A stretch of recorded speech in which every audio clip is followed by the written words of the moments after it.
Peaceful violence কথাটা পশ্চিমবাংলায় একটা নিত্য সত্যর মতো হয়ে যাচ্ছে। এটা চূড়ান্ত গণতন্ত্র বিরোধী। মানুষ ভোট দেবে, তার আগে মানুষকে নানাভাবে আক্রমণ করা, যাতে সে স্বাধীনভাবে ভোট দিতে না পারে। ভোট ব্যবস্থাকে বানচাল করে দেওয়ার চেষ্টা করা, ছাপ্পা, জবরদস্তি, দখলদারি ইত্যাদি। তারপর ভোট হয়ে গেলে কেন তুই বুথে বসেছিলি, কেন তুই সমর্থন করেছিস, কেন তুই ভোট দিয়েছিস, তার জন্য তাকে আক্রমণ করা হবে। এটা গোটা রাজ্যের গণতন্ত্র ধ্বংসের চেহারাটাকে স্পষ্ট করছে। ডায়মন্ড হারবারে কোনো ভোট হয়নি, এরকম আরো অনেক জায়গাতে, যাদবপুরের মতো জায়গাতে, সব জায়গাতেই দমদমে ইলেকশনের আগের দিন আক্রমণ করেছে। সারা রাত আমাকে ঘুরতে হয়েছে। যাদবপুরে তাই, যাদবপুরে ইলেকশনের পর নানাবিধ আক্রমণ হয়েছে। এবং আমার ঠিক কত বড়, ৭৪ বছর বয়স, আমি বলি লালজিদা, সে পর্যন্ত আক্রান্ত হয়েছে জীবনে প্রথম।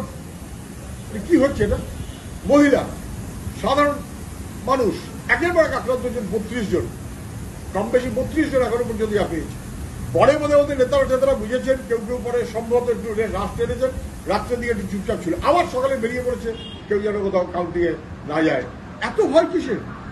সব এমএলএ তৃণমূল, সব চেয়ারম্যান মিউনিসিপ্যালিটি, সব পঞ্চায়েত সমিতি, সব গ্রাম পঞ্চায়েত প্রধান, সমস্ত ওয়ার্ড কাউন্সিলর, সবই তো তৃণমূল।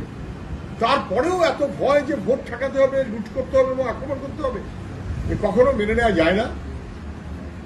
গণতন্ত্র সম্মত পথেই আমাদের রুখতে হবে, অন্য কোনো পথ পরিত্যাজ্য।